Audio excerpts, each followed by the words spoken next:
तो बरसाने में एक किशोरी जी के भक्त हुए, उनका नाम था गुलाब। क्या नाम था? गुलाब।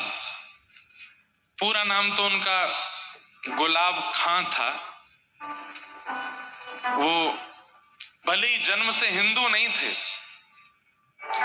लेकिन उन पर बहुत बड़ी कृपा ये हो गई कि उनका जन्म बरसाने में हुआ। बहुत ध्यान से सुनिएगा सब लोग, बरसाने में जन्म हुआ। आज भी पीली पोखर के पास में उनकी समाधि है, उनका चबूतरा है गुलाब खां का।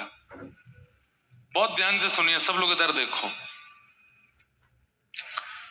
तो उनके ऊपर कृपा ये हो गई कि वो ब्रज में जन्मे थे। भले ही जन्म उनका हिंदू परिवार में नहीं हुआ, लेकिन ब्रज में जन्मे, और ब्रज में भी बरसाने में जन्मे। ब्रज में जन्म होना बहुत बड़ी बात है। फिर ब्रज में भी गोवर्धन, नंदगाम, बरसाना, वृंदावन, गोकुल में जन्म होना बहुत बड़ी बात है। उसमें भी श्री बरसाना धाम में किशोरी जी के चरणों में जन्म लेना, ये और भी बड़ी बात है। तो गुलाब रोज जाते थे श्री जी के मंदिर में। संगीत के थोड़े निपुण थे, सारंगी बजानी उनको आती थी।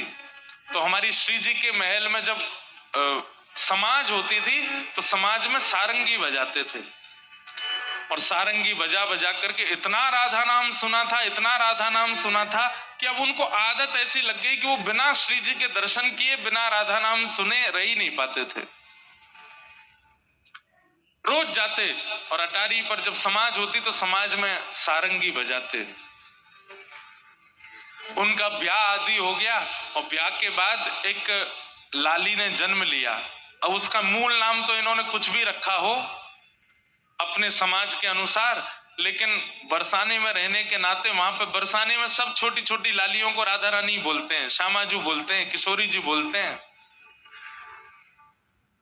तो छोटी सी लाली का नाम इन्होंने राधा रख दिया, अपनी बेटी का नाम राधा रख दिया। थोड़ी सी जब बालिका बड़ी हो गई तो समाज में ये सारंगी बजाने ऊपर जाते थे श्री जी के महल में, तो राधा रानी को संग ले जाते थे, अपनी लाली को संग लेके जाते। और वहां वो लाली क्या करती, जब समाज होती, करताल बजती, मृदंग बजती, राधा राधा नाम की ध्वनि होती, तो इनकी लाली वहां नृत्य करती थी। और ये अपनी लाली को देख के इतने सिहाते थे, इतने खुश होते थे, और रज रज करके सारंगी बजाते। इनकी लाली घूम घूम करके नृत्य करती श्री जी के महल में। समय चलता रहा, चलते चलते चलते एक समय आया, लाली थोड़ी बड़ी हो गई। अब बड़ी होकर के वो लाली जब नृत्य करती तो वहां के सब गोस्वामी समाज, सब लोग गुलाब जी को स्नेह देते थे। सबने कही, अरे भैया गुलाब, अब लाली तेरी या की उम्र है गई है, या को ब्याह कर दे। तो ये बात सुनकर के गुलाब जी बड़े बेचैन हो जाते कि मैं बेटी का ब्याह कर दूंगा तो फिर मैं किसके सहारे जीऊंगा। अच्छा, ये और लीला हुई थी कि जब इनकी बेटी ने जन्म लिया तो इनकी पत्नी पधार चुकी थी, केवल घर में पिता और पुत्री ही रहते थे।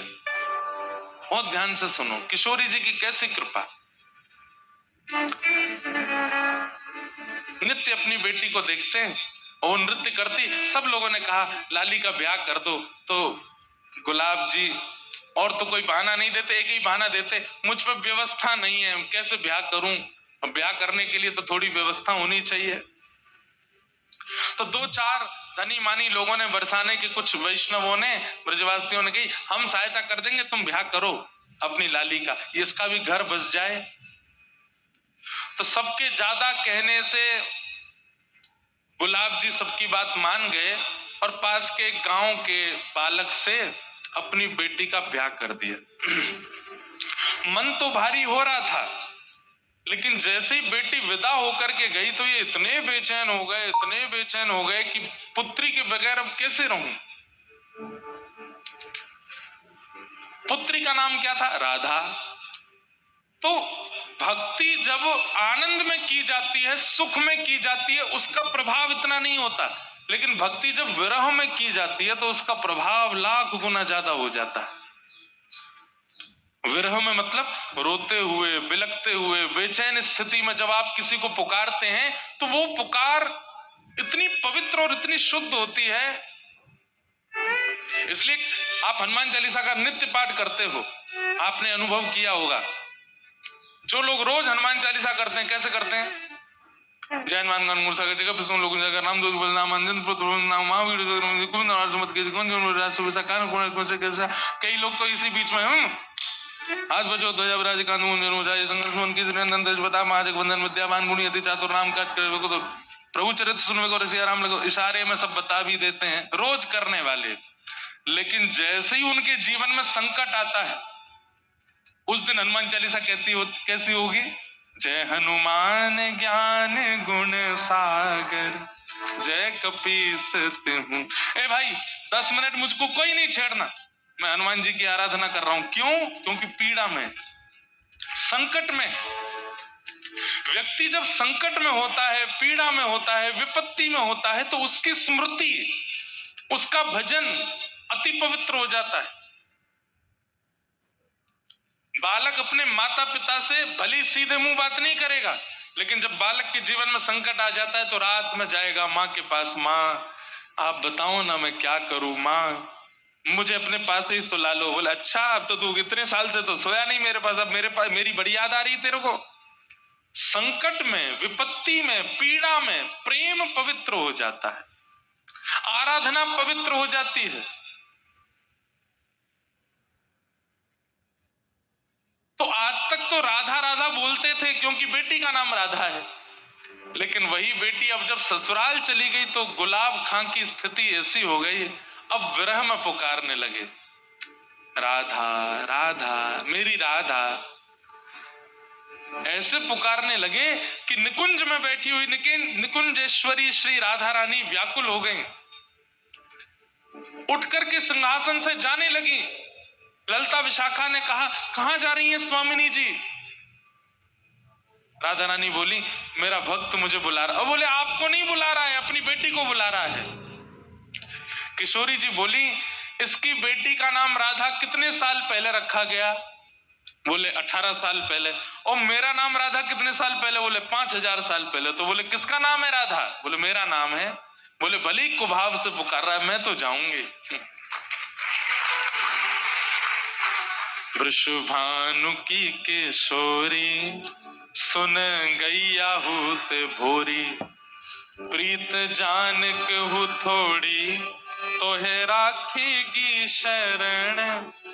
मन भूल मत जइयो श्यामा प्यारी के चरण, मन भूल मत जइयो राधा रानी के चरण। ऐसी हमारी किशोरी जी बड़ी भोली है, बड़ी सीधी है, बड़ी करुणामयी है। ललिता विशाखा बोली अरे स्वामिनी जी आपको नहीं बुला रहा है, वो अपनी बेटी को बुला रहा है। बोले कुछ भी हो राधा नाम मेरा है, मैं तो जाऊंगी। और स्थिति ये हुई कि गुलाब खां इतना बेचैन हो गया अपनी बेटी की याद में कि तुरंत बरसाने से निकल करके उसके गांव जाने लगा। तभी किशोरी जी उसकी बेटी का रूप धारण करके बीच मार्ग में आ गई और आकर के कहा पिताजी। अरे बेटी तुरंत दौड़ करके अपने हृदय से लगाया। आज जैसी अपनी पुत्री को हृदय से लगाया तो ऐसी अनुभूति उसको जीवन में कभी नहीं हुई जैसी आज हो रही है, क्योंकि किशोरी जी हैं, लाली नहीं है उसकी। पिताजी इतनी धूप हो रही है, इतनी गर्मी हो रही है, आपको प्यास लगी होगी, तुरंत अपना पानी जल लेकर के आई किशोरी जी, पिला दिया। पिताजी एक बात आपको समझाऊं। अब देखो किशोरी जी ये नहीं चाहती कि ये बरसाना छोड़ करके जाएं कहीं भी, तो क्या बोली पिताजी आप रोज रोज मेरी ससुराल आओगे तो ससुराल वाले मुझे बहुत कष्ट देंगे। बोले कैसा पिता है तेरा, रोज आ जाता है, रोज यहीं आ जाता है, इसलिए पिताजी आप मत आया करो। मैं आपको वचन दे देती हूँ जब आप ऊंचे स्वर में करुण होकर के मुझे पुकारोगे राधा राधा राधा मेरी लाली राधा, मैं तुरंत आ जाया करूंगी, मैं आ जाया करूंगी। अब गुलाब खां के लिए किशोरी जी नहीं बोल रही हैं, गुलाब खां को तो अपनी बेटी दिख रही है। बोले मेरी बेटी कह रही है अच्छा लाली तू आ जाएगी? बोले हाँ। और वही होता, गुलाब खां जब जब पुकारते किशोरी जी पुत्री का रूप धारण करके आ जाती और आकर के बैठ जाती उनके पास। सोचिए, ना यज्ञ है, ना अनुष्ठान है, ना किसी भी प्रकार का कोई तप है गुलाब के जीवन में, केवल और केवल विरह भाव से करुण भाव की पुकार है।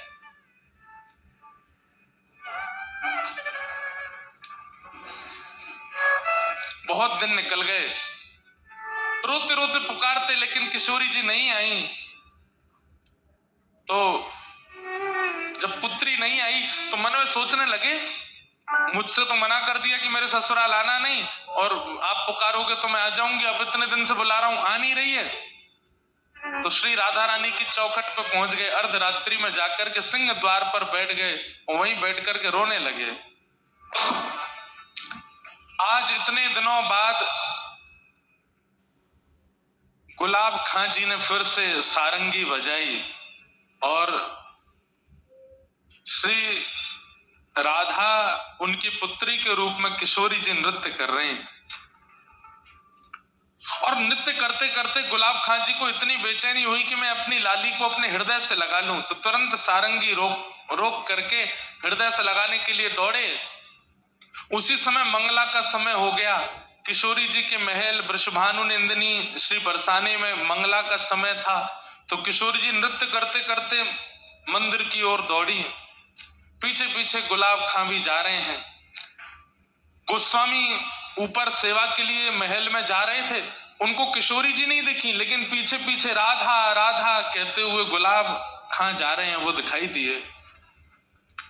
वो चिल्लाए भी, अरे गुलाब, अरे कहां दौड़ो जा रहा है, अरे कहां को जा रहा है?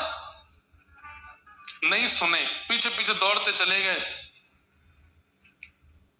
पुजारी जी ने सोचा गोस्वामी जी ने कहीं जा रहा होगा। राधा वैसे भी अब जब से इसकी बेटी का ब्याह हुआ ये बेचैन ही रहता है, अपनी बेटी की याद में ही रहता है। ऊपर जाकर के गोस्वामी जी ने मंगला की, आपस में फिर चर्चा होने लगी, अरे आज सुबह सुबह गुलाब खां राधा राधा करता घूम रहा था, दौड़ता दौड़ता कहीं जा रहा था, पता नहीं कहां गया। एक दिन, 2 दिन, 4 दिन, 5 दिन, 10 दिन हो गए। सबने पूछा कि भाई आजकल गुलाब खां दिखाई नहीं देता, कहां गया? ढूंढा भी लेकिन मिले नहीं। महीना 2 महीना बीत गए। बोले भैया आजकल गुलाब खां कहां हैं? बोले पता नहीं। तो फिर ऐसी वार्ता हुई कि हो सकता है वो अपनी पुत्री को इतना याद करता था, उसके विरह में हो सकता है प्राण निकल गए हो, पता नहीं कहां है, उसका शव भी नहीं मिला। उसकी पुत्री के यहां जाकर के पूछवाया, बोले तुमको अपने पिता का कुछ अता पता है? बोले कि नहीं, यहां तो कब से नहीं आए, वो महीनों से नहीं आए। थोड़ी दिन चिंता हुई, फिर सब लोग भूल भाल गए। 6 महीना निकल गए, गुलाब खां जी का कोई अता पता नहीं। 6 महीने बाद गोसाई जी रात्रि में किशोरी जी को शयन करा करके अपने घर जा रहे थे। तभी रात्रि का समय, घनघोर अंधेरा, जंगल में से आवाज आई गोसाई जी को, अरे गोसाई जी राधे राधे। गोसाई जी ने पीछे मुड़कर देखा तो कोई नहीं। बोले कौन है भैया, कौन राधे राधे कर रहा हो? बोले अरे मैं हूं तुम्हारो गुलाब। बोले गुलाब, कहां है भैया तू? बोले मैं यहां हूं, इधर देखो। तो देखा तो एक निकुंज में एक झाड़ी के अंदर बैठे थे।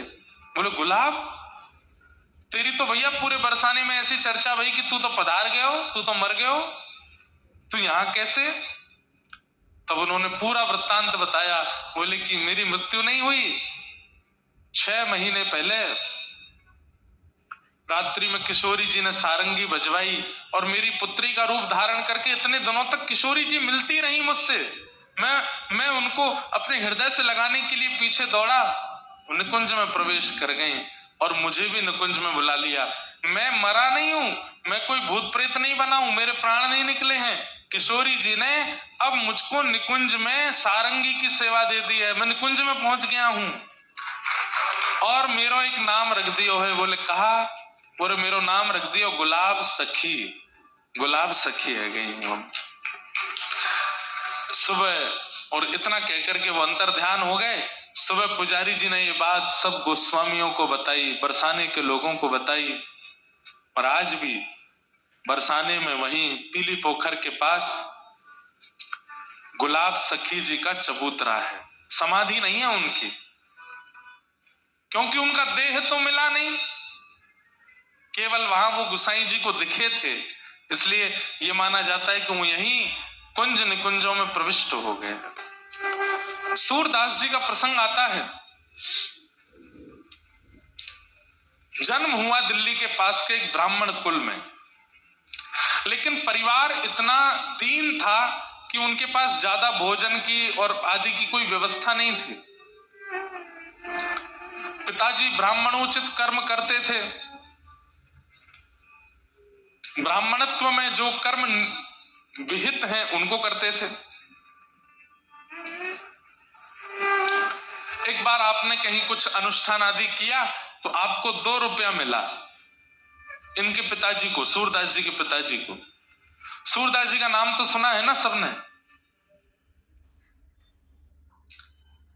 2 रुपया मिला सूरदास जी के पिताजी को। उस समय में 2 रुपया इतना होता था कि उनके पिताजी नाचते हुए गांव में आए और सबको बताया भैया 2 रुपया मिला है, अब तो 6-7 महीना कहीं जाने की जरूरत ही नहीं है, इससे ही घर चल जाएगा। इतने खुश, इतने प्रसन्न हो गए कि अर्धरात्रि का समय अपनी पत्नी के साथ बोले मैं सो ही नहीं पा रहा हूं, मुझे इतनी खुशी हो रही है, हमको 2 रुपया मिला है। देवी इसको बढ़िया से कपड़े में मलमल के कपड़े में बांध करके एक जगह पर रख दो, सुबह उठ करके फिर इससे सामग्री लेके आएंगे, ऐसा करेंगे वैसा करेंगे। इतने एक्साइटेड हो गए कि रात भर सो ही नहीं पाए सूरदास जी के पिताजी। पता नहीं रात में कहां से चूहे आए और चूहे वो मखमल मलमल का जो वस्त्र जिसमें 2 रुपए बंधे थे उसको लेकर के गए, उसको तो कुतर दिया, 2 रुपया कहीं चले गए, खो गए। सुबह उठे, उठ करके स्नान किया, स्नान करके कपड़े पहने, देवी जल्दी से वो मलमल का कपड़ा दो, खोल करके 2 रुपया निकालो उसमें से। और ढूंढा तो पूरे घर में वो 2 रुपया नहीं मिले। 2 रुपए ना मिलने पर इतना रोए, इतना रोए, इतना रोए कि बेचैन हो गए। हाय नाथ, जैसे तैसे तो इतने सालों में कमाई हुई और वो भी कहां चली गई पता नहीं। तो सूरदास जी के पास में एक विद्या थी, उनके नेत्र नहीं थे लेकिन वो खोई हुई चीजों को ढूंढ लेते थे। उनके पास एक ठाकुर जी के द्वारा प्रदत्त विद्या थी ऐसी, वो बता देते थे उसका कोई सामग्री कहां है, तुम्हारा ब्याह कब होगा, भविष्य बता देते थे, बीता हुआ कल बता देते थे। ये ठाकुर जी के द्वारा कृपा थी उनके ऊपर। सूरदास जी अपने पिताजी को रोते हुए देख बोले पिताजी आप क्यों रो रहे हो। तो सूरदास जी के पिताजी बोले बेटा 2 रुपया इतने सालों में पहली बार कमाई की और वो भी खो गए। सूरदास जी बोले पिताजी इतना व्याकुल, इतनी बुरी तरह रोदन यदि ठाकुर जी के लिए किया होता ना तो ठाकुर जी प्रकट हो जाते आपके आगे। ये 2 रुपया के लिए रो रहे हो? अरे जो खर्च हो जाना उसके लिए क्यों रो रहे हो आप? अरे बेटा तू क्या जाने, तू तो घर में पड़ा रहता है, दिखाई तुझे देता नहीं है, माँ भोजन बना देती है खा लेता है, तू क्या जाने कि पैसे का कितना मूल्य होता है। मुझे तो 2 रुपए चाहिए। और मैंने सुना है तेरे मित्र बताते हैं कि तू भविष्य बता देता है, तू खोई हुई चीजें बता देता है, चल मेरे 2 रुपए बता कहां गए होंगे। सूरदास जी बोले पिताजी मैं अपने ठाकुर जी के द्वारा दी गई विद्या का इस प्रकार प्रयोग नहीं करना चाहता। पिता हट करवाने लगे, बोले बता 2 रुपया कहां है, तेरे पिता की आज्ञा है। तो सूरदास जी बोले पिताजी मैं बता दूंगा कि 2 रुपया कहां है, लेकिन उसके बाद मेरी एक शर्त है। बोले क्या? बता दूंगा कि 2 रुपया कहां है लेकिन मैं घर छोड़ के चला जाऊंगा फिर। तो पिताजी ने ऐसे देखा, बोले वैसे भी तेरा फायदा क्या है, दिखाई तो देता नहीं तुझको, करता धरता तो तू कुछ है नहीं, जीवन भर तुझे हम ही चलाएंगे, हम ही तुझे कराएंगे। और ये बस बोल रहा है कि चला जाऊंगा, जाएगा कैसे? दिखाई तो देता नहीं, कहां जाएगा, किसके पास जाएगा?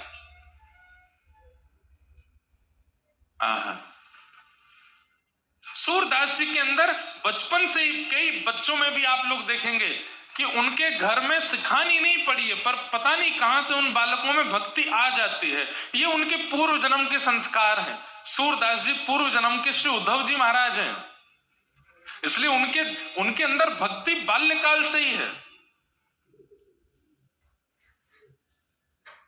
कहां जाएगा? 2 रुपया बता के कहीं चला भी जाएगा तो तू जाएगा कहां? सूरदास जी कह रहे हैं,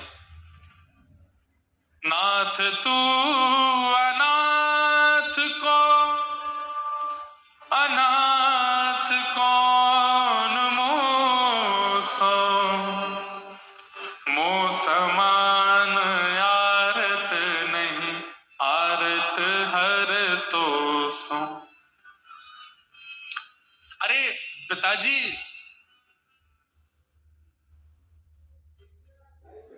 ठाकुर जी के हर नाम के आगे नाथ लगता है। बद्रीनाथ, द्वारिकानाथ, जगन्नाथ, श्रीनाथ। नाथ का मतलब क्या है? जो अनाथों का स्वामी है। अगर मैं घर से चला जाऊंगा तो मेरा स्वामी मेरी रक्षा करेगा।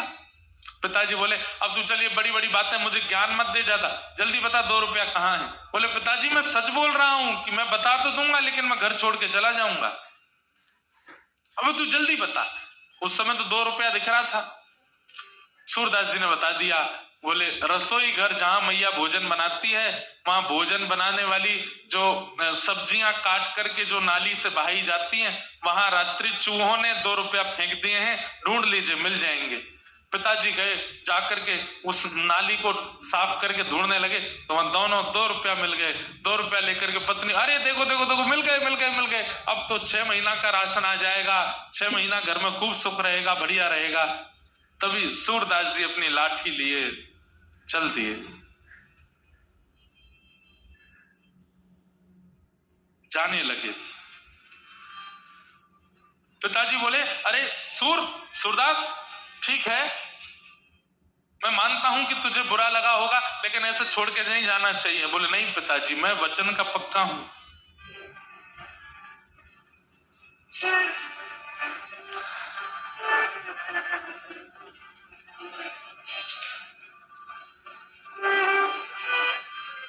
एक बहुत सुंदर पद है,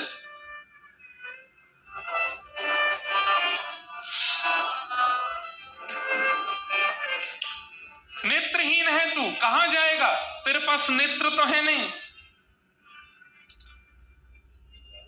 सूरदास जी कह रहे हैं, मैं नेत्रहीन हूं। पिताजी, आप नेत्र वाले हो। बहुत ध्यान से सुनिए, कितनी अच्छी बात है। सूरदास जी कह रहे हैं कि पिताजी, आपको नेत्र दिए ठाकुर जी ने, ताकि गड्ढा आए तो आप संभल के चलो, ताकि ऊंचाई आए तो आप लांघ के चलो, चाहे मोड़ आवे तो आप मुड़ के चलो, सामने पहाड़ आ जाए तो झुक के चलो। पर मुझे नेत्र नहीं दिए ठाकुर जी ने। क्यों? क्योंकि मेरे नेत्र स्वयं श्री ठाकुर जी, मेरी उंगली पकड़ के वही चलते हैं। आपको तो गड्ढे से स्वयं बचना पड़ता है, पर मुझे ठाकुर जी बचाते हैं। मेरे नेत्र तो श्याम सुंदर है। घर से पिताजी बुलाते रहे, लेकिन लौट करके नहीं आए सूरदास जी। 7-8 वर्ष की आयु है, छोटी सी अवस्था में निकल गए। एक गांव में जाकर के बैठ गए। वहां गांव में बहुत भूख लगी थी, प्यास लगी थी, तो किसी से मांग नहीं रहे थे। तभी एक गौशाला वाला व्यक्ति था, उसकी खूब सारी गैया थी। वो बड़ा बेचैन रोता हुआ उस मार्ग से जा रहा था। सूरदास जी वहीं बैठे थे। अरे मेरी गैया कहां चली गई, मेरी गैया किसी ने चुरा ली, रोता हुआ जा रहा था।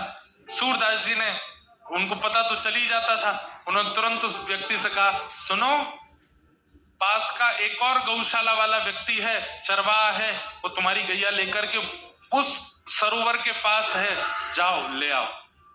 वो व्यक्ति गया, वहां जाकर के देखा तो गैया मिल गई सारी, अपने गैया घेर करके ले आया। उसने सूरदास जी के चरण पकड़े, बोले, भैया आप छोटे से बालक हो, आपको कैसे पता कि मेरी गैया वहां थी? और मैं आपके नेत्र देख पा रहा हूं, आपको दिखाई नहीं देता? बोले मैं नयनहीन हूं, मेरे नेत्र ठाकुर जी वही देखते हैं। बोले मैं क्या सेवा करूं? बोले सेवा कुछ मत करो, 4-5 दिन हो गए घर छोड़ के निकल गए, कुछ खाया पिया नहीं है, थोड़ा हमको दूध पिला दो। उसने कहा महाराज जी दूध नहीं पिलाऊंगा, मैं तो एक गैया आपको दान कर रहा हूं। बोले गैया का हम क्या करेंगे, हम पे आंख तो है नहीं, कैसे चराएंगे? बोले मैं एक ग्वारिया भी दे दूंगा, वही चराएगा, वही दूध निकाल के आपको पिलाएगा। सूरदास जी बोले बढ़िया है, दूध पियेंगे, भजन करेंगे ठाकुर जी का। लेकिन उस व्यक्ति ने पूरे गांव में हल्ला मचा दिया कि ये बालक भविष्य देखना जानता है, खोई हुई चीजें ढूंढ के बता देता है। अब तो महाराज वहां इतनी भीड़ लगने लगी, कोई बोला मेरा बेटा खो गया, उसको बता दो कहाँ है, सूरदास जी बता देते वहां है। कोई बोलता मेरी बेटा का ब्याह कब होगा, बता दो, तो बता देते। मेरी बेटी का किस दिशा में ब्याह होगा, सूरदास जी बता देते, दक्षिण दिशा में उस फलाने नाम के नगर में एक सेठ है, उनके बेटे से ब्याह होगा। इतना अकाट्य सत्य तक बता देते कि तुम्हारे बेटे का ब्याह होगा, उसकी पत्नी मर जाएगी। बोले कि हम कहीं और ब्याह, बोले जहां ब्याह करोगे वो मरेगी ही मरेगी। बोले नहीं ब्याह करें तो, बोले तुम नहीं करोगे तो तुम्हारा बेटा जबरदस्ती ब्याह करेगा। ब्याह तो इसका होगा, और इसके योग ऐसे हैं कि इसको पत्नी की मृत्यु देखनी ही पड़ेगी, ऐसा भविष्य कथन करते थे लोग बाग। इतना दान्य पुण्य, चमत्कार को नमस्कार है, इतना दान पुण्य करने लगे, इतना उनको धन दान। एक गैया थी पहले उनके पास, अब तो गौशाला खुल गई सूरदास जी की, तो महल बन गए उनके, सेवक हाथ पांव दबाने लगे। एक दिन सूरदास जी के मन में इतना वैराग्य आया, बोले घर बनाने के लिए घर नहीं छोड़ा था मैंने, ये तो अपने घर से भी बड़ा घर बना लिया मैंने, इसलिए थोड़ी छोड़ा था घर अपना।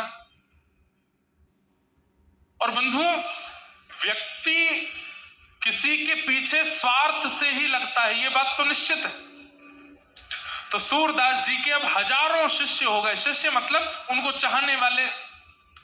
तो एक दिन सूरदास जी ने मंच पर बैठ करके कहा कि मैं आज एक घोषणा करने वाला हूं, तुम सब लोग मुझसे कितना प्रेम करते हो। सब बोले इतना प्रेम करते हैं कि आप पे अपनी जान भी लुटा देंगे। ध्यान से सुनना बात। हजारों लोग बोले हम आप पे अपनी जान भी लुटा देंगे। तो सूरदास जी बोले आज हम एक घोषणा कर रहे हैं। बोले क्या? आज के बाद हम किसी का भूत भविष्य वर्तमान नहीं बताएंगे।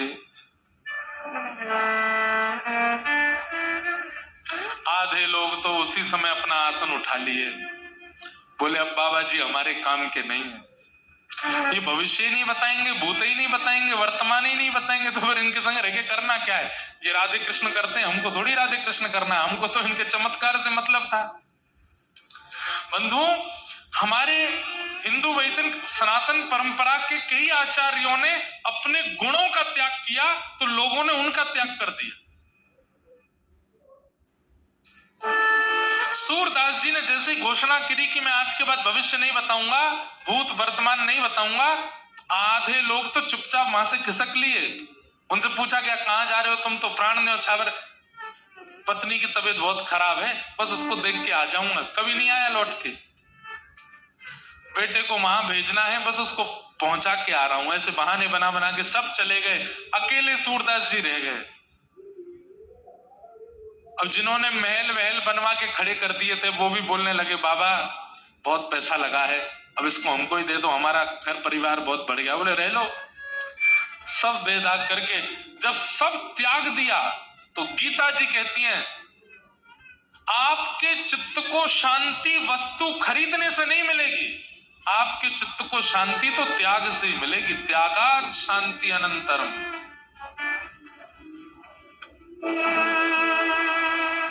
जितने लोगों को जोड़ते चलोगे, जितने संबंध बनाते चलोगे, जितनी व्यवस्थाएं जीवन में लाते चलोगे, उतने ही ज्यादा अशांत हो जाओगे आप। और जितने अकेले होते चले जाओगे, जितना त्याग करते चले जाओगे, आपसे ज्यादा प्रसन्न कोई नहीं है फिर। इसका मतलब हम ये नहीं कह रहे कि आप लोग कल ही अपना घर बार छोड़ दो, पर जितना परिवार है ठीक है, उतना ही रहने दो।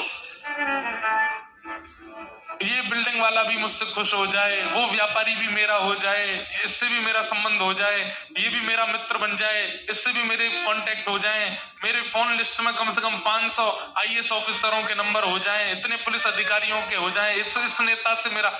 ये बहुत ज्यादा संपर्क बनाने में और संबंध बनाने में जो लोग रहते हैं, एक दिन बहुत निराश होते हैं, बहुत हताश होते हैं। किसी भी रूप में, चाहे धन के रूप में, गाड़ी के रूप में, धान्य के रूप में, संबंध के रूप में, ऐश्वर्य के रूप में, जितना विस्तार करोगे उतने शांत होते चले जाओ।